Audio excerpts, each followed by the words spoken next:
ਵਾਹਿਗੁਰੂ ਜੀ ਕਾ ਖਾਲਸਾ ਵਾਹਿਗੁਰੂ ਜੀ ਕੀ ਫਤਿਹ। ਨਮਸਤੇ, ਚਾਓ, ਸਲਾਮ। ਮੈਂ ਗੱਲ ਕਰਨਾ ਚਾਹੁੰਦਾ ਸੀ ਅੱਜ ਇੱਕ ਫਿਊਚਰ ਬਾਰੇ ਸੋਚਣਾ। ਆਪਣੀ ਇੰਡੀਅਨ ਕਮਿਊਨਿਟੀ ਡਸਨਟ ਮੈਟਰ ਕਿ ਕਿੱਥੋਂ ਹੈਗੀ ਹੈ ਕਿੱਥੋਂ ਨਹੀਂ ਹੈਗੀ, ਬਟ ਇੰਡੀਅਨ ਤੋਂ ਇੰਡੀਅਨ ਹੈ। ਅਸੀਂ ਇਟਲੀ ਵਿੱਚ ਕਿੱਥੇ ਪਹੁੰਚੇ ਹੋਏ ਹਾਂ ਔਰ ਸਾਡਾ ਮਤਲਬ ਸੋਸ਼ਲ ਲੈਵਲ ਦੇ ਵਿੱਚ ਇੰਟੀਗ੍ਰੇਸ਼ਨ ਕਿੰਨਾ ਹੈ, ਮਤਲਬ ਅਸੀਂ ਇੱਥੇ ਇਟਾਲੀਅਨ ਲੋਕਾਂ ਦੇ ਨਾਲ ਕਿੰਨੇ ਮਿਲੇ ਹੋਏ ਹਾਂ ਕਿੰਨੇ ਨਹੀਂ ਮਿਲੇ ਹੋਏ। ਅਗਰ ਅਸੀਂ ਦੂਸਰੀ ਕਮਿਊਨਿਟੀਜ਼ ਨੂੰ ਦੇਖੀਏ ਜਿਹਦੇ ਵਿੱਚ ਅਫਰੀਕਾ ਦੇ ਲੋਕ ਹੋ ਗਏ, ਸਾਊਥ ਅਮਰੀਕਾ ਦੇ ਲੋਕ ਹੋ ਗਏ, ਆਪਣੇ ਬੰਗਲਾਦੇਸ਼ ਦੇ, ਪਾਕਿਸਤਾਨ ਦੇ, ਅਫਗਾਨਿਸਤਾਨ ਦੇ, ਹੋਰ ਕੰਟਰੀਆਂ ਜਿਹੜੇ ਆਪਣੇ ਈਸਟਰਨ ਯੂਰਪ ਦੇ ਹੈਗੇ ਨੇ। ਰੋਮੇਨੀਆ ਹੋ ਗਿਆ, ਯੂਕਰੇਨ ਹੋ ਗਿਆ, ਇਸ ਟਾਈਮ ਤੇ ਲੜਾਈ ਹੈਗੀ ਹੈ ਪਰ ਉਹਨਾਂ ਦੇ ਲੋਕ ਇੱਥੇ ਰਹਿੰਦੇ ਨੇ। ਹੋਰ ਬੜੀ ਕੰਟਰੀ ਹੈਗੇ ਜਿਨ੍ਹਾਂ ਲੋਕ ਇੱਥੇ ਰਹਿੰਦੇ ਨੇ। ਤੇ ਅਗਰ ਅਸੀਂ ਇਹ ਅਲੱਗ ਜਿਹੜੀ ਕਮਿਊਨਿਟੀ ਹੈਗੀਆਂ ਇਹਨਾਂ ਨਾਲ ਆਪਣੀ ਕਮਿਊਨਿਟੀ ਨੂੰ ਕੰਪੇਅਰ ਕਰੀਏ ਤੇ ਅਸੀਂ ਕਿਤੇ ਨਾ ਕਿਤੇ ਕੁਝ ਕਮੀ ਸਾਡੇ 'ਚ ਹੈਗੀ ਹੈ। ਉਹ ਮੇਨ ਪ੍ਰੋਬਲਮ ਜੋ ਮੈਂ ਪਿਛਲੇ 2 ਸਾਲਾਂ 'ਚ ਦੇਖੀ ਹੈ ਉਹ ਡਿਪੈਂਡ ਕਰਦਾ ਹੈ ਅਸੀਂ ਕੰਮ ਕੀ ਕਰਦੇ ਹਾਂ। ਅਸੀਂ ਮੋਸਟਲੀ ਕੰਮ ਕਰਦੇ ਹਾਂ ਐਗਰੀਕਲਚਰ ਦੇ ਵਿੱਚ, ਜਿਹਦੇ ਵਿੱਚ ਮੋਸਟਲੀ ਸਾਡੇ ਨਾਲ ਕੰਮ ਕਰਨ ਵਾਲੇ ਇੰਡੀਅਨ ਹੀ ਹੁੰਦੇ ਨੇ। ਤੇ ਉਸ ਦੇ ਕਾਰਨ ਅਸੀਂ ਇਟਾਲੀਅਨ ਬੋਲ ਨਹੀਂ ਸਿੱਖਦੇ। ਉਸ ਦੇ ਕਾਰਨ ਅਸੀਂ ਇਟਾਲੀਅਨ ਕਲਚਰ ਨਹੀਂ ਸਿੱਖ ਪਾਉਂਦੇ, ਸਮਝ ਪਾਉਂਦੇ। ਉਹਦੇ ਇਲਾਵਾ ਇੰਡੀਅਨਸ ਹੋਣ ਦੇ ਕਾਰਨ ਆਪਣੇ ਜਿਸ ਏਰੀਏ 'ਚ ਰਹਿੰਦੇ ਹਾਂ, ਕੰਮ ਕਰਦੇ ਹਾਂ, ਇੰਡੀਅਨਸ ਦੇ ਨਾਲ ਹੀ ਰਹਿੰਦੇ ਹਾਂ, ਤੇ ਸਾਡੀ ਪੈਰਲਲ ਲਾਈਫ ਸ਼ੁਰੂ ਹੋ ਗਈ ਹੈ ਇਟਲੀ ਦੇ ਵਿੱਚ। ਮਤਲਬ ਇੱਕ ਤੇ ਇਟਾਲੀਅਨ ਲੋਕਾਂ ਦੀ ਲਾਈਫ ਹੋ ਗਈ, ਇੱਕ ਇੰਡੀਅਨ ਲੋਕਾਂ ਦੀ ਲਾਈਫ ਹੋ ਗਈ। ਉਹਦਾ ਜਿਹੜਾ ਮੇਜਰ ਹੈਗਾ ਮੇਰੇ ਵਾਸਤੇ, ਅਗਰ ਇੱਕ ਸ਼ਹਿਰ ਦੇ ਜਾਂ ਇੱਕ ਪਿੰਡ ਦੇ ਜਾਂ ਇੱਕ ਅਰਬਨ ਏਰੀਆ ਵਿੱਚ ਅਗਰ ਇੰਡੀਅਨ ਜਾਂ ਬੰਗਲਾਦੇਸ਼ੀ ਦੁਕਾਨ ਖੁੱਲ੍ਹ ਗਈ ਹੈ, ਉਹਦਾ ਮਤਲਬ ਹੈ ਕਿ ਉੱਥੇ ਆਪਣੀ ਇੰਨੀ ਪਾਪੂਲੇਸ਼ਨ ਹੈਗੀ ਹੈ ਕਿ ਸਾਨੂੰ ਕਿਸੇ ਹੋਰ ਦੀ ਲੋੜ ਨਹੀਂ ਹੈਗੀ। ਹੁਣ ਇਹ ਚੀਜ਼ਾਂ ਮੈਂ ਕੁਛ ਪਿਛਲੇ 3 ਮਹੀਨਿਆਂ ਵਿੱਚੋਂ ਰੋਮ ਦੇ ਆਸ-ਪਾਸ 3 ਸਕੂਲਾਂ ਵਿੱਚ ਜਾਣਾ। ਮੈਂ ਇਹ ਜਿਹੜਾ ਪ੍ਰੋਜੈਕਟ ਹੈਗਾ ਇੱਕ ਯੂਰੋਪੀਅਨ ਯੂਨੀਅਨ ਦਾ ਪ੍ਰੋਜੈਕਟ ਹੈਗਾ ਜੋ ਕਿ ਮੈਂ ਐਕਸੈਪਟ ਕੀਤਾ ਵੀ ਹਾਂ ਮੈਂ ਐਕਸੈਪਟ ਕਰਨਾ ਇਸ ਪ੍ਰੋਜੈਕਟ ਵਿੱਚ ਕੰਮ ਕਰਨ ਵਾਸਤੇ। ਬਿਲਕੁਲ ਗਰਾਊਂਡ ਲੈਵਲ ਦਾ ਕੰਮ ਹੈ ਜਿਹਦੇ ਵਿੱਚ ਮੈਂ ਕੁਝ ਨਹੀਂ ਕਰਨਾ, ਬੱਚਿਆਂ ਦੇ ਨਾਲ ਬਹਿਣਾ, ਉਹਨਾਂ ਨੂੰ ਸਮਝਣਾ ਬੱਚਿਆਂ ਨੂੰ ਕੀ ਪ੍ਰੋਬਲਮ ਹੈ ਲੈਂਗੁਏਜ ਦੇ ਵਿੱਚ ਜਾਂ ਪੜ੍ਹਾਈ ਦੇ ਵਿੱਚ ਕੀ ਪ੍ਰੋਬਲਮ ਆ ਰਹੀ ਹੈ, ਉਹ ਟੀਚਰਸ ਦੀ ਹੈਲਪ ਕਰਨੀ। ਦੇਖਣ ਦੇ ਵਿੱਚ ਕੁਝ ਨਹੀਂ ਹੈ ਕੰਮ, ਪਰ ਮੈਂ ਕੰਮ ਐਕਸੈਪਟ ਕਿਉਂ ਕੀਤਾ? ਮੇਰੇ ਕੰਮ ਐਕਸੈਪਟ ਕਰਨ ਦਾ ਮਤਲਬ ਸੀ ਕਿ ਬੱਚਿਆਂ ਨੂੰ ਪ੍ਰੋਬਲਮ ਹੋ ਕਿਉਂ ਰਹੀ ਹੈ, ਕਿਸ ਗੱਲ ਤੇ ਪ੍ਰੋਬਲਮ ਹੋ ਰਹੀ ਹੈ। ਗੱਲ ਘੁੰਮ ਫਿਰ ਕੇ ਆਉਂਦੀ ਹੈ ਬੋਲੀ ਦੇ ਉੱਪਰ। ਔਰ ਬੋਲੀ ਸਿਰਫ ਇਹ ਨਹੀਂ ਭਾਵੇਂ ਬੱਚਾ ਅੱਛੀ ਬੋਲੀ ਬੋਲਦਾ ਹੋਏ, ਭਾਵੇਂ ਬੱਚਾ ਉੱਥੇ ਇਟਲੀ 'ਚ ਪੈਦਾ ਹੋਇਆ ਹੈ, ਉਹਨੂੰ ਬੋਲੀ ਫਸਟ ਕਲਾਸ ਆਉਂਦੀ ਹੈ, ਪਰ ਉਹਨੂੰ ਘਰ ਵਿੱਚ ਕੋਈ ਫੋਲੋ ਕਰਨ ਵਾਲਾ ਨਹੀਂ ਹੈਗਾ। ਕਿਉਂ ਨਹੀਂ ਹੈਗਾ? ਕਿਉਂਕਿ ਸਾਨੂੰ ਪਤਾ ਕਿਉਂ ਨਹੀਂ ਹੈਗਾ। ਅਗਰ ਬੱਚੇ ਦੀ ਫੈਮਿਲੀ ਵਿੱਚ ਫਾਦਰ ਕੰਮ ਤੇ ਜਾਂਦੇ ਨੇ, ਉਹਦੀ ਜੋ ਮਦਰ ਹੈ ਉਹ ਪੜ੍ਹੇ ਲਿਖੇ ਵੀ ਹੈ, ਭਾਵੇਂ ਉਹਨਾਂ ਨੇ BA ਕੀਤੀ ਹੋਵੇ ਜਾਂ BSc ਕੀਤੀ ਹੋਵੇ, ਭਾਵੇਂ ਹੋਰ ਡਿਗਰੀ ਕੀਤੀ ਹੋਵੇ, ਪਰ ਮੋਸਟਲੀ ਕੇਸਾਂ ਦੇ ਵਿੱਚ ਉਹਨਾਂ ਨੂੰ ਲੈਂਗੁਏਜ ਦੀ ਪ੍ਰੋਬਲਮ ਹੈਗੀ ਹੈ। ਲੈਂਗੁਏਜ ਦੀ ਪ੍ਰੋਬਲਮ ਹੋਣ ਦੇ ਨਾਲ ਪੜ੍ਹੇ ਲਿਖੇ ਹੋਣ ਦੇ ਬਾਵਜੂਦ ਅਸੀਂ ਅਨਪੜ੍ਹ ਹੋ ਜਾਂਦੇ ਹਾਂ ਔਰ ਅਸੀਂ ਆਪਣੇ ਬੱਚਿਆਂ ਨੂੰ ਜੋ ਨਾਰਮਲ ਫੋਲੋਅਪ ਹੁੰਦਾ ਸਕੂਲ ਤੋਂ ਬਾਅਦ ਉਹਦੀ ਘਰ ਦੀ ਪੜ੍ਹਾਈ ਦੇਖਣੀ, ਉਹ ਅਸੀਂ ਨਹੀਂ ਕਰ ਪਾਉਂਦੇ। ਤੇ ਉਹਦੇ ਇਲਾਵਾ ਅਸੀਂ ਟੀਚਰਸ ਦੇ ਨਾਲ ਵੀ ਗੱਲ ਨਹੀਂ ਕਰ ਪਾਉਂਦੇ ਜ਼ਿਆਦਾ। ਔਰ ਸਾਨੂੰ ਇਹ ਵੀ ਨਹੀਂ ਪਤਾ ਕਿ ਸਾਡੇ ਇੱਥੇ ਜਿਹੜੇ ਸਕੂਲ ਹੈਗੇ ਨੇ ਇਟਲੀ ਦੇ ਵਿੱਚ, ਉਹ ਸਾਡੇ ਬੱਚਿਆਂ ਦੀ ਕਿਸ ਕਿਸ ਤਰੀਕੇ ਨਾਲ ਹੈਲਪ ਕਰ ਸਕਦੇ ਨੇ।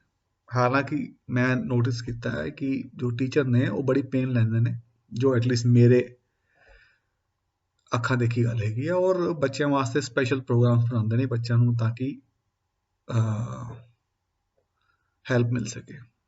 ਮਤਲਬ ਇਸ ਪ੍ਰੋਜੈਕਟ ਦਾ ਹੋਣਾ ਵੀ, ਜਿਸ ਪ੍ਰੋਜੈਕਟ ਵਿੱਚ ਮੈਨੂੰ ਬੁਲਾਇਆ ਗਿਆ ਬੱਚਿਆਂ ਦੇ ਨਾਲ ਬੈਠਣ ਵਾਸਤੇ, ਇਹ ਉਹਦਾ ਸਬੂਤ ਹੈਗਾ ਕਿ ਸਕੂਲ ਤੇ ਸਰਕਾਰ ਚਾਹੁੰਦੀ ਹੈ ਕਿ ਸਾਡੇ ਬੱਚੇ ਠੀਕ ਤਰ੍ਹਾਂ ਪੜ੍ਹ ਸਕਣ। ਤੇ ਸਾਡਾ ਕੀ ਯੋਗਦਾਨ ਹੈ ਉਹਦੇ ਵਿੱਚ, ਸਾਨੂੰ ਇਹਦੇ ਬਾਰੇ ਸੋਚਣਾ ਚਾਹੀਦਾ ਕੁਝ। ਮਤਲਬ ਇਹਦੇ ਵਾਸਤੇ ਗੁਜ਼ਾਰਿਸ਼ ਇਹੀ ਹੋਵੇ ਕਿ ਜਿੰਨੀ ਵੀ ਮਾਵਾਂ ਇੱਥੇ ਹੈਗੀਆਂ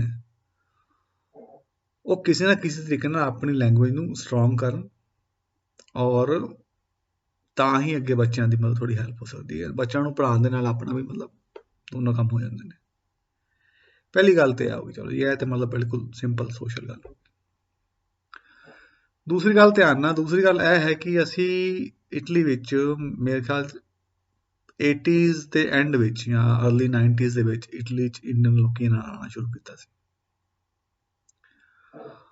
ਔਰ ਓਬਵੀਅਸਲੀ ਇਹ ਸਾਰਾ ਡੇਟਾ ਇੰਡੀਅਨ ਕਿੰਨੇ ਬੰਦੇ ਇਟਲੀ 'ਚ ਹੈਗੇ ਨੇ ਇਟਾਲੀਅਨ ਗਵਰਨਮੈਂਟ ਕੋਲ ਹੈ। ਉਹਨਾਂ ਕੋਲ ਜਿਹੜਾ ਇਟਲੀ ਦੀ ਗਵਰਨਮੈਂਟ ਦਾ ਸਟੈਟਿਸਟਿਕਸ ਡਿਪਾਰਟਮੈਂਟ ਹੈਗਾ ਹੈ, ਉਹਦੇ ਵਿੱਚ ਇਹ ਸਾਰਾ ਡੇਟਾ ਹੈਗਾ। ਉਹਦੇ ਇਲਾਵਾ ਹੋਰ ਡੋਸੀਅਰ ਵਗੈਰਾ ਨਿਕਲਦੇ ਨੇ, ਉਹਨਾਂ ਵਿੱਚ ਇਹ ਡਾਟਾ ਹੈਗਾ। ਪਰ ਐਕਚੁਅਲੀ ਕਿੰਨੇ ਬੰਦੇ ਇੱਕ ਟੈਰੀਟੋਰੀ ਵਿੱਚ ਹੈਗੇ ਨੇ, ਮਤਲਬ ਇੱਕ ਏਰੀਆ ਵਿੱਚ ਹੈਗੇ ਨੇ, ਉਹਦਾ ਡੇਟਾ ਇੰਨਾ ਨਹੀਂ ਹੈਗਾ, ਕਿਉਂਕਿ ਕਾਫੀ ਸਾਰੇ ਬੰਦੇ ਸਾਨੂੰ ਪਤਾ ਹੈ ਜਿਨ੍ਹਾਂ ਕੋਲ ਪੇਪਰ ਨਹੀਂ ਹੈਗੇ, ਠੀਕ ਹੈ ਨਾ, ਜਾਂ ਉਹਨਾਂ ਕੋਲ ਪੇਪਰ ਨੇ ਕਿਸੇ ਹੋਰ ਸ਼ਹਿਰ ਦੇ, ਰਹਿੰਦੇ ਕਿਸੇ ਹੋਰ ਸ਼ਹਿਰ ਦੇ ਵਿੱਚ ਪਏ ਨੇ ਕੰਮ ਵਾਸਤੇ। ਤੇ ਇੱਕ ਚੀਜ਼ ਮੈਂ ਹੋਰ ਨੋਟਿਸ ਕੀਤੀ ਹੈ ਕਿ ਪੋਲੀਟੀਕਲ ਲੈਵਲ ਤੇ ਸੋਸ਼ਲ ਲੈਵਲ ਤੇ ਇੰਡੀਅਨਸ ਨੂੰ ਅੱਛਾ ਮੰਨਿਆ ਜਾਂਦਾ ਹੈ। ਉਹ ਅੱਛਾ ਮੰਨਣ ਦੇ ਕਾਰਨ ਕੀ ਹੈ ਕਿ ਉਹਦਾ ਮਤਲਬ ਕਿ ਇੱਕ ਬੰਦਾ, ਚਲੋ ਇੰਡੀਅਨਸ ਹੈਗੇ ਨੇ, ਇਹ ਪੜ੍ਹੇ ਲਿਖੇ ਨੇ, ਜਾਂ ਇਹ ਅਹਿੰਸਾਵਾਦੀ ਨੇ, ਠੀਕ ਹੈ ਨਾ, ਮਤਲਬ ਇਹ ਲੜਾਈ ਲੜੂਈ ਨਹੀਂ ਕਰਦੇ, ਜਾਂ ਡਰੱਗਸ ਵਿੱਚ ਨਹੀਂ ਪੈਂਦੇ, ਜਾਂ ਹੋਰ ਹੁੜਦੰਗਬਾਜ਼ੀ ਨਹੀਂ ਕਰਦੇ। ਤੇ ਇਸ ਵਾਸਤੇ ਸਾਨੂੰ ਚੰਗਾ ਮੰਨ ਕੇ ਇਹ ਸਾਡੇ ਬਾਰੇ ਕੁਝ ਜ਼ਿਆਦਾ ਸੋਚਦੇ ਨਹੀਂ। ਉਹਦੇ ਦੋ ਨੁਕਸਾਨ ਨੇ। ਪਹਿਲਾ ਨੁਕਸਾਨ ਤੇ ਹੈ ਕਿ ਅਗਰ ਮੈਂ ਸਮਝ ਲਿਆ ਕਿ ਇਹ ਬੰਦਾ ਠੀਕ ਹੈਗਾ, ਤਾਂ ਮੈਂ ਇਹਦੇ ਬਾਰੇ ਸੋਚਣ ਦੀ ਲੋੜ ਹੀ ਨਹੀਂ, ਇਹਨੂੰ ਜੋ ਹੁੰਦਾ ਹੈ ਇਹ ਆਪਣੇ ਆਪ ਦੇਖ ਲਏਗਾ। ਉਸ ਦੇ ਕਾਰਨ ਕਿਸੇ ਵੀ ਤਰੀਕੇ ਦੀ ਅਟੈਂਸ਼ਨ ਨਹੀਂ ਦਿੱਤੀ ਜਾਂਦੀ। ਉਹ ਅਟੈਂਸ਼ਨ ਨਾ ਹੋਣ ਦੇ ਕਾਰਨ ਸਾਡੀ ਕਮਿਊਨਿਟੀ ਦਾ ਕੋਈ ਰਿਪਰੈਜ਼ੈਂਟੇਸ਼ਨ ਹੈ ਹੀ ਨਹੀਂ, ਮਤਲਬ ਕਿ ਕਿਸੇ ਵੀ ਲੈਵਲ ਤੇ ਰਿਪਰੈਜ਼ੈਂਟੇਸ਼ਨ ਹੈ ਨਹੀਂ। ਜਿਹੜੇ ਅਫਰੀਕਨ ਨੇਸ਼ਨ ਦੇ ਬੰਦੇ ਹੈਗੇ ਨੇ, ਉਹਨਾਂ ਦਾ ਰਿਪਰੈਜ਼ੈਂਟੇਸ਼ਨ ਬੜੇ ਅੱਛੇ ਲੈਵਲ ਤੇ ਹੈਗਾ, ਔਰ ਮੈਂਬਰ ਆਫ ਪਾਰਲੀਮੈਂਟ ਤੱਕ ਵੀ ਉਹਨਾਂ ਦਾ ਰਿਪਰੈਜ਼ੈਂਟੇਸ਼ਨ ਹੈਗਾ। ਚੰਗੀ ਗੱਲ ਹੈ, ਬਹੁਤ ਅੱਛੀ ਗੱਲ ਹੈ। ਪਰ ਮੇਰਾ ਕੁਐਸਚਨ ਸਾਡਾ ਕਿਉਂ ਨਹੀਂ ਹੋਗਾ? ਇੰਡੀਅਨਸ ਦਾ ਰਿਪਰੈਜ਼ੈਂਟੇਸ਼ਨ ਕਿਉਂ ਨਹੀਂ ਹੈਗਾ? ਉਹਦੇ ਜ਼ਿੰਮੇਵਾਰ ਸੀ ਆਪ ਹੀ ਆ। ਪਹਿਲੀ ਗੱਲ ਤਾਂ ਅਸੀਂ ਆਪਸ ਜੁੜਦੇ ਨਹੀਂ, ਇੱਕ ਦੂਜੀ ਜੜ੍ਹਾਂ ਕੱਟਦੇ। ਇੱਕ ਲੀਡਰ ਆਪਣੇ ਵੀ ਮੈਂ ਚੌਧਰੀ ਹਾਂ ਤੇ ਦੂਜਾ ਮੈਂ ਚੌਧਰੀ ਹਾਂ, ਉਹ 'ਚ ਲੱਗੇ ਰਹਿੰਦੇ ਆ। ਪਿਛਲੇ 11 ਸਾਲ ਤੋਂ ਮੈਂ ਆਬਜ਼ਰਵ ਕਰ ਰਿਹਾ, 2011 ਤੋਂ ਮਤਲਬ ਮੈਂ ਕੁਝ ਸੋਸ਼ਲ ਐਕਟਿਵਿਜ਼ਮ ਜਾਂ ਇਹਨਾਂ ਚੀਜ਼ਾਂ ਬਾਰੇ ਸੋਚਣਾ ਸ਼ੁਰੂ ਕੀਤਾ ਸੀ। ਪਿਛਲੇ 11 ਸਾਲਾਂ ਵਿੱਚ ਇੰਨਾ ਕੁਝ ਨਹੀਂ ਬਦਲਿਆ ਜਿੰਨਾ ਕੁਝ ਬਦਲਿਆ ਜਾ ਸਕਦਾ ਸੀ, ਔਰ ਉਹਦਾ ਕਾਰਨ ਅਸੀਂ ਆਪ ਹੈਗੇ ਆ, ਕੋਈ ਦੂਜਾ ਨਹੀਂ ਹੈਗਾ। ਦੂਜਾ ਕੋਈ ਆ ਕੇ ਆਪਣਾ ਪੋਲੀਟੀਕਲ ਫਾਇਦਾ ਚੁੱਕ ਗਿਆ, ਕੁਝ ਵੀ ਹੋ ਗਿਆ, ਉਹ ਉਹਦਾ ਕੰਮ ਸੀ, ਉਹ ਆਪਣਾ ਕੰਮ ਕਰ ਰਿਹਾ, ਕਰੇਗਾ। ਪਰ ਅਸੀਂ ਕਿੱਥੇ ਤੱਕ ਪਹੁੰਚੇ ਹਾਂ, ਸਾਨੂੰ ਇਸ ਗੱਲ ਤੇ ਥੋੜਾ ਵਿਚਾਰ ਕਰਨਾ ਪਏਗਾ। ਸਾਡੇ ਕੋਲ ਹਾਲ ਤੱਕ ਕੋਈ ਐਸੀ ਸੰਸਥਾ ਨਹੀਂ ਹੈਗੀ ਨੈਸ਼ਨਲ ਲੈਵਲ ਦੀ ਜੋ ਕਿ ਇੱਕ ਸਰਟਨ ਲੈਵਲ ਤੇ ਜਾ ਕੇ ਗੱਲ ਕਰ ਸਕੇ। ਸਾਨੂੰ ਇਹ ਨਹੀਂ ਪਤਾ ਕਿ ਸਾਡੇ ਇੰਡੀਅਨ ਬੰਦੇ, ਮੈਂ ਸਿਰਫ ਨਾਰਥ ਇੰਡੀਆ ਦੀ ਗੱਲ ਨਹੀਂ ਕਰ ਰਿਹਾ, ਟੋਟਲ ਇੰਡੀਆ ਦੀ ਗੱਲ ਕਰ ਰਿਹਾ, ਕਸ਼ਮੀਰ ਤੋਂ ਲੈ ਕੇ ਕੰਨਿਆਕੁਮਾਰੀ ਤੱਕ ਤੇ ਗੁਜਰਾਤ ਤੋਂ ਲੈ ਕੇ ਬੰਗਾਲ ਤੱਕ ਸਾਰਾ ਆਪਣਾ। ਤੇ ਜਿਹੜੇ ਇੰਡੀਅਨ ਬੰਦੇ ਸਾਡੇ ਇੱਥੇ ਰਹਿੰਦੇ ਨੇ, ਸਾਡੇ ਕੋਲ ਉਹਨਾਂ ਦਾ ਕੋਈ ਡੇਟਾ ਨਹੀਂ ਹੈਗਾ। ਇਨ ਸੈਂਸ ਸਾਨੂੰ ਇਹ ਨਹੀਂ ਪਤਾ ਕਿ ਕਿੰਨੇ ਬੰਦੇ ਨੇ, ਕਿੰਨੇ ਬੰਦੇ ਕੋਲ ਸਿਟੀਜ਼ਨਸ਼ਿਪ ਹੈਗੀ ਹੈ, ਕਿੰਨੇ ਬੰਦੇ ਕੋਲ ਪਰਮਿਸ਼ਨ ਸੋਜੋਰਨੋ ਹੈਗੀ ਹੈ, ਕਿੰਨੇ ਬੰਦੇ ਕੋਲ ਕਾਤੇ ਸੋਜੋਰਨੋ ਹੈਗੀ ਹੈ, ਇਹ ਕਿੰਨੇ ਬੰਦੇ ਸਾਡੇ ਵਿਚਾਰੇ ਧੱਕੇ ਖਾਂਦੇ ਪਏ ਨੇ ਬਿਨਾਂ ਪੇਪਰ ਦੇ।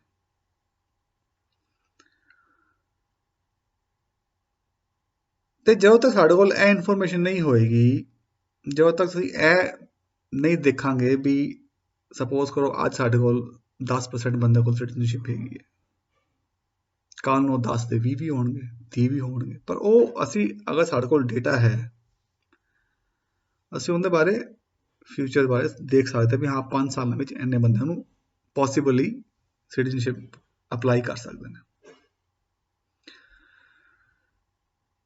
ਇਹ ਸਭ ਹੋਏਗਾ ਤੇ ਅਸੀਂ ਛੋਟੇ ਛੋਟੇ ਲੈਵਲ ਤੇ, ਮਿਊਨਿਸਪੈਲਿਟੀ ਦੇ ਲੈਵਲ ਤੇ, ਪਿੰਡਾਂ ਦੇ ਲੈਵਲ ਤੇ ਆਪਣੇ ਕਿਸੇ ਨਾ ਕਿਸੇ ਬੰਦੇ ਨੂੰ ਇਲੈਕਸ਼ਨ 'ਚ ਖੜਾ ਕਰਕੇ ਉਹਨੂੰ ਉੱਥੇ ਦੀ ਜਿਹੜੀ ਕੰਸੀਲੀਓ ਕਮੂਨਾਲੇ ਹੁੰਦੀ ਹੈ ਉਹਦੇ ਵਿੱਚ ਬੰਦਾ ਬੈਠੇ ਆਪਣਾ। ਬਈ ਅਗਰ ਸਪੋਜ਼ ਕਰੋ ਇੱਕ ਪਿੰਡ ਦੇ ਵਿੱਚ ਸਾਡੇ 50 ਬੰਦੇ ਰਹਿੰਦੇ ਨੇ, ਉਹ ਪਿੰਡ ਦੀ ਆਬਾਦੀ 300 ਹੈਗੀ ਹੈ, 500 ਹੈਗੀ ਹੈ, 1000 ਹੈਗੀ ਹੈ, ਤੇ ਉਹ 50 ਬੰਦਿਆਂ ਦੀ, 100 ਬੰਦਿਆਂ ਦੀ ਜਿਹੜੀ ਆਬਾਦੀ ਉਸ ਪਿੰਡ 'ਚ ਹੈਗੀ ਹੈ, ਕਈ ਤੇ ਪਿੰਡ ਐਸੇ ਨੇ ਜਿੱਥੇ ਹਜ਼ਾਰ ਬੰਦਾ ਆਪਣਾ ਰਹਿੰਦਾ, ਤੇ ਉੱਥੇ ਸਾਡਾ ਬੰਦਾ ਇੱਕ ਮਤਲਬ ਆਪਣਾ ਰਿਪਰੈਜ਼ੈਂਟੇਸ਼ਨ ਹੋਣੀ ਚਾਹੀਦੀ ਹੈ। ਨਾਰਮਲ ਜੋ ਗੱਲ ਹੈ ਕੋਈ ਵੱਡੀ ਗੱਲ ਨਹੀਂ ਹੈਗੀ ਡੈਮੋਕ੍ਰੈਟਿਕ ਦੇ ਹਿਸਾਬ ਦੇ ਨਾਲ, ਡੈਮੋਕ੍ਰੇਸੀ ਦੇ ਹਿਸਾਬ ਦੇ ਨਾਲ। ਔਰ ਚਲੋ ਇਹ ਤੇ ਹੋ ਗਈ ਥੋੜੀ ਗੱਲ ਮਤਲਬ ਆਰਗੇਨਾਈਜੇਸ਼ਨ ਕਰਨ ਵਾਲੀ, ਠੀਕ ਹੈ ਨਾ ਜੀ। ਉਹਦੇ ਇਲਾਵਾ ਹੁਣ ਮੈਂ ਤੁਹਾਨੂੰ ਰਿਕੁਐਸਟ ਕਰਾਂਗਾ, ਇਸ ਵੀਡੀਓ ਦੇ ਨਾਲ ਥੱਲੇ ਇੱਕ ਲਿੰਕ ਪਿਆ ਹੈ, ਉਸ ਲਿੰਕ ਨੂੰ ਕਲਿੱਕ ਕਰਕੇ ਕੁਝ ਫਾਰਮ ਤੇ ਮੈਂ ਡੇਟਾ ਭਰੋ। ਉਹ ਬੇਸਿਕ ਡੇਟਾ ਹੈ, ਕੋਈ ਐਨੀ ਵੱਡੀ ਗੱਲ ਡੇਟਾ ਨਹੀਂ, ਤਾਂ ਕਿ ਐਟਲੀਸਟ ਅਸੀਂ ਕੰਟੈਕਟ ਕਰਨਾ ਹੋਏ ਇੱਕ ਸਰਟਨ ਏਰੀਆ ਵਿੱਚ ਸਰਟਨ ਬੰਦਿਆਂ ਨੂੰ ਕਮਿਊਨੀਕੇਸ਼ਨ ਕਰਨੀ ਹੋਵੇ ਤੇ ਉਹ ਜ਼ਰੂਰੀ ਹੈ। ਇਹ 'ਚ ਕੋਈ ਲੀਡਰ ਬਾਜੇ ਵਾਲੀ ਗੱਲ ਨਹੀਂ ਹੈਗੀ, ਕੋਈ ਕੁਛ ਨਹੀਂ ਹੈ ਕਿ ਮੈਂ ਉਹ ਹਾਂ ਤੇ ਫਲਾਣਾ ਹਾਂ ਟਮਕਾਣਾ ਹਾਂ, ਇਹ ਸਭ ਬਰਾਬਰ ਬੰਦੇ ਨੇ, ਇਸ ਸਭ ਬਰਾਬਰ ਹੈਗੇ ਆ, ਠੀਕ ਹੈ ਜੀ। ਤੇ ਇੱਕ ਗੱਲ ਮੈਂ ਹੋਰ ਧਿਆਨ ਦਿੰਦਾ ਕਿ ਇਹਨਾਂ ਪ੍ਰੋਜੈਕਟਾਂ ਵਿੱਚ ਕੰਮ ਕਰਦੇ ਕਰਦੇ ਮੇਰੇ ਨਾਲ ਇੱਕ ਮੇਰੇ ਸਹਿਯੋਗੀ ਨੇ, ਮੇਰੇ ਦੋਸਤ ਨੇ, ਉਹ ਇੱਥੇ ਜਿਹੜਾ ਡਰੱਗ ਐਡਿਕਸ਼ਨ ਦਾ ਟ੍ਰੀਟਮੈਂਟ ਹੁੰਦੀ ਹੈ ਆਪਣੇ ਇੱਥੇ ਨੇੜੇ, ਰੋਮ ਦੇ ਨੇੜੇ, ਉਹ ਜਾਂਦੇ ਨੇ ਹਰ 2 ਹਫ਼ਤੇ 'ਚ ਇੱਕ ਵਾਰੀ ਹਸਪਤਾਲ ਦੇ ਵਿੱਚ, ਉੱਥੇ ਲੈਂਗੁਏਜ ਵਾਸਤੇ ਹੈਲਪ ਕਰਨ ਵਾਸਤੇ। ਤੇ ਉੱਥੇ ਕਹਿੰਦੇ ਨੇ ਬਈ ਦੇਖ ਕੇ ਦੁੱਖ ਹੁੰਦਾ ਹੈ, ਸਾਡੇ ਕਿੰਨੇ ਹੀ ਮੁੰਡੇ ਡਰੱਗਸ ਵਿੱਚ ਪਏ ਹੋਏ ਨੇ। ਹੁਣ ਉਹਨਾਂ ਚੋਂ ਕਈਆਂ ਕੋਲ ਪੇਪਰ ਵੀ ਨਹੀਂ ਹੈਗੇ, ਔਰ ਇੱਥੇ ਦੀ ਜੋ ਸਰਕਾਰ ਹੈ, ਜੋ ਸੰਸਥਾਵਾਂ ਹੈਗੀਆਂ, ਉਹ ਉਹਨਾਂ ਦੀ ਹੈਲਪ ਕਰਦੀਆਂ, ਉਹਨਾਂ ਨੂੰ ਮੈਡੀਕੇਸ਼ਨ ਦਿੰਦੀ ਹੈ, ਕਈ ਲੋਕਾਂ ਨੂੰ ਰਹਿਣ ਵਾਸਤੇ ਜਗ੍ਹਾ ਦਿੰਦੀਆਂ ਵੀ ਜਿੱਥੇ ਪ੍ਰੋਜੈਕਟ ਵਿੱਚ ਆਉਂਦੇ ਨੇ, ਕੁਝ ਆਉਂਦੇ ਨੇ। ਪਰ ਸਾਡੀ ਐਜ਼ ਏ ਕਮਿਊਨਿਟੀ ਇਹਨਾਂ ਲੋਕਾਂ ਵਾਸਤੇ ਅਸੀਂ ਕੀ ਕਰਦੇ ਹਾਂ, ਸਾਨੂੰ ਉਹ ਵੀ ਸੋਚਣਾ ਪੈਣਾ। ਸਾਡੀ ਇਟਲੀ ਵਿੱਚ ਕਿੰਨੇ ਬੰਦਿਆਂ ਨੇ ਆਪਣੇ ਕੰਮ ਸ਼ੁਰੂ ਕੀਤੇ ਹੋਏ ਨੇ, ਛੋਟੇ ਕੰਮ ਤੋਂ ਲੈ ਕੇ ਵੱਡੇ ਕੰਮ ਤੱਕ, ਛੋਟੀ ਦੁਕਾਨ ਤੋਂ ਲੈ ਕੇ ਵੱਡੀ ਫੈਕਟਰੀ ਤੱਕ ਲੋਕਾਂ ਕੋਲ ਹੈਗੀ ਨੇ, ਬਹੁਤ ਵਧੀਆ ਕੰਮ ਕਰਦੇ ਪਏ ਨੇ। ਸਾਡੇ ਕੋਲ ਉਹ ਵੀ ਡੇਟਾ ਨਹੀਂ ਹੈਗਾ, ਮਤਲਬ ਅਸੀਂ ਅਗਰ ਇੱਕ ਨੈਟਵਰਕ ਤਿਆਰ ਕਰਨਾ ਚਾਹੀਏ ਆਪਣੇ ਬੰਦਿਆਂ ਦਾ, ਇੱਕ ਜਿਹਨੂੰ ਬੋਲਦੇ ਨੇ chamber of commerce, chamber of trade ਜਾਂ ਟ੍ਰੇਡ ਯੂਨੀਅਨ, ਜਾਂ ਇੱਥੇ ਇਟਲੀ 'ਚ ਹੈਗਾ ਉਹਨੂੰ ਬੋਲਦੇ ਨੇ CNA, ਚੀਐਨਏ, ਮਤਲਬ ਐਸੀ ਇੱਕ ਬਾਡੀ ਹੋਏ ਜੋ ਇਹ ਸਾਰੀ ਜਿਹੜੀ ਵੀ ਮਤਲਬ ਮਤਲਬ ਕੰਪਨੀਆਂ ਹੈਗੀਆਂ, ਬਿਜ਼ਨੈਸਿਸ ਹੈਗੇ ਨੇ, ਉਹਨਾਂ ਨੂੰ ਇੱਕ ਅੰਬਰੇਲਾ ਆਰਗੇਨਾਈਜੇਸ਼ਨ ਬਣੇ,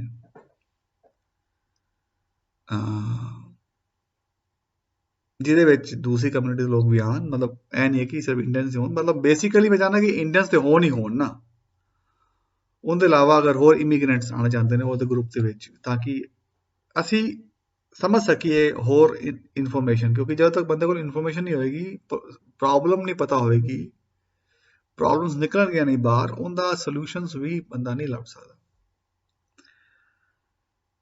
ਤੇ ਇਸ ਗੱਲਾਂ ਬਾਰੇ ਹੋਰ ਕਾਫੀ ਆਈਡੀਆਜ਼ ਹੈਗੇ ਨੇ, ਮਤਲਬ ਹੁਣ ਮੇਰੀ ਗੱਲ ਕਾਫੀ ਲੰਬੀ ਹੋ ਜਾ ਰਹੀ ਹੈ, ਮੈਂ ਨਹੀਂ ਚਾਹੁੰਦਾ ਕਿ ਹੋਰ ਲੰਬੀ ਕਰਾਂ। ਤੇ ਇਹ ਫਾਰਮ ਭਰੋ, ਉਹਦੇ ਨਾਲ ਫਿਰ ਤੁਹਾਨੂੰ ਕੰਟੈਕਟ ਕਰਨੇ ਹੋਰ, ਤੇ ਇੱਕ ਨੈਸ਼ਨਲ ਲੈਵਲ ਦੀ ਸੰਸਥਾ ਖੜੀ ਕੀਤੀ ਜਾਏ, ਫਾਊਂਡੇਸ਼ਨ ਬਣੇ ਜੋ ਕਿ ਨੈਸ਼ਨਲ ਲੈਵਲ ਦੇ ਪ੍ਰੋਜੈਕਟ ਕਰੇ, ਜਿਹਦੇ ਵਿੱਚ ਲੋਕਲ ਬਾਡੀਜ਼ ਨੂੰ ਵੀ ਇਨਵੋਲਵ ਕੀਤਾ ਜਾਏ, ਔਰ ਲੋਕਲ ਬਾਡੀਜ਼ ਦਾ ਮਤਲਬ ਕਿ migrant community plus institutions, local institutions, ਤੇ ਅਸੀਂ ਇਹ ਕਰ ਸਕਦੇ ਹਾਂ। ਅਸੀਂ ਸਿਰਫ ਸਾਨੂੰ ਆਰਗੇਨਾਈਜ਼ ਹੋਣ ਦੀ ਗੱਲ ਹੈਗੀ, ਆਰਗੇਨਾਈਜ਼ ਹੋਈਏ, ਜਿਵੇਂ ਅੰਬੇਡਕਰ ਨੇ ਕਿਹਾ, ਆਰਗੇਨਾਈਜ਼ ਹੋਣਾ ਬਹੁਤ ਜ਼ਰੂਰੀ ਹੈ। ਅਗਰ ਅਸੀਂ ਆਰਗੇਨਾਈਜ਼ ਹੁੰਨੇ ਆ, ਮੁੱਦੇ ਚੁੱਕਨੇ ਆ, ਡਿਸਕਸ਼ਨ ਕਰਨੇ ਆ, ਬਿਨਾਂ ਮੈਂ ਕਿਤੇ ਮੁੱਦਿਆਂ ਤੇ ਗੱਲ ਕਰਨੀ, और उनका बेस्ट लीगल सोल्यूशन जो है वो ਲੱਭਣਾ। बस ਇਹ कहना चाहता ਸੀ। मेरी गुजारिश है ਤੇ ਜਿਹੜਾ ਬੰਦਾ ਸਾਥ ਦੇਣਾ ਚਾਹੇ, ਔਰ ਸਾਨੂੰ ਜ਼ਰੂਰਤ ਹੈ ਉਹ ਬੰਦਿਆਂ ਦੀ ਜੋ ਫਸਟ ਕਲਾਸ ਇਟਾਲੀਅਨ ਬੋਲਦੇ ਹੋਣ।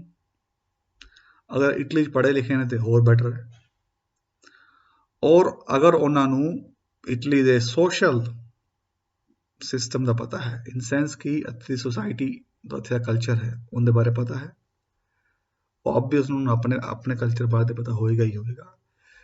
ਇਟਲੀ ਦਾ ਕਲਚਰ ਜੋ ਉਹਨਾਂ ਵਾਸਤੇ ਉਹਨਾਂ ਨੂੰ ਪਤਾ ਹੈ, ਔਰ ਇਟਲੀ ਦਾ ਜੋ ਪੋਲੀਟੀਕਲ ਤੇ ਸੋਸ਼ਲ ਤੇ ਇਕਨੋਮਿਕ ਸਿਸਟਮ ਹੈ ਉਹਦੇ ਬਾਰੇ ਜਾਣਕਾਰੀ ਹੈਗੀ ਹੈ। ਗੁਜ਼ਾਰਿਸ਼ ਹੈ ਕਿ ਉਹ ਲੋਕ ਸਾਡੇ ਨਾਲ ਜੁੜਨ ਤਾਂ ਕਿ ਅਸੀਂ ਇੱਕ ਐਸੀ ਟੀਮ ਬਣਾ ਸਕੀਏ ਜੋ ਕਿ ਨੈਸ਼ਨਲ ਲੈਵਲ ਤੇ ਕੋਈ ਨਾ ਕੋਈ ਅੱਛਾ ਕੰਮ ਕਰ ਸਕੇ, ਜੋ ਕਿ ਇਸ ਦੇਸ਼ ਵਾਸਤੇ ਅੱਛਾ ਹੋਏ, ਸਾਡੀ ਕਮਿਊਨਿਟੀ ਵਾਸਤੇ ਅੱਛਾ ਹੋਏ, ਔਰ ਯੂਰੋਪੀਅਨ ਲੈਵਲ ਤੇ ਵੀ ਮਤਲਬ ਪਤਾ ਲੱਗੇ ਵੀ ਹਾਂ ਅਸੀਂ ਇੱਥੇ ਇੰਡੀਅਨ ਹੈਗੇ ਹਾਂ ਔਰ ਅਸੀਂ ਆਪਣਾ ਪੂਰਾ ਕੰਟਰੀਬਿਊਸ਼ਨ ਦੇਣਾ ਚਾਹੁੰਦੇ ਹਾਂ ਇਸ ਦੇਸ਼ ਵਾਸਤੇ, ਜਿਹਦੇ ਵਿੱਚ ਸਾਡੇ ਵੱਲੋਂ ਜੋ ਹੋ ਸਕਦਾ ਹੈ ਅਸੀਂ ਉਹ ਕਰਾਂਗੇ। ਪਲੱਸ ਜੋ ਕਮੀਆਂ ਹੈ ਜਿਹਦੇ ਵਿੱਚ ਕਮਿਊਨੀਕੇਸ਼ਨ ਗੈਪ ਹੈ, ਜਿਹਦੇ ਵਿੱਚ ਪਾਲਿਸੀ ਗੈਪ ਹੈ, ਉਹਦੇ ਬਾਰੇ ਵੀ ਗੱਲ ਕਰਾਂਗੇ। ਵਾਹਿਗੁਰੂ ਜੀ ਕਾ ਖਾਲਸਾ, ਵਾਹਿਗੁਰੂ ਜੀ ਕੀ ਫਤਿਹ। ਨਮਸਤੇ, ਚਾਓ ਆ ਤੁੱਤੀ, ਇਸਲਾਮ।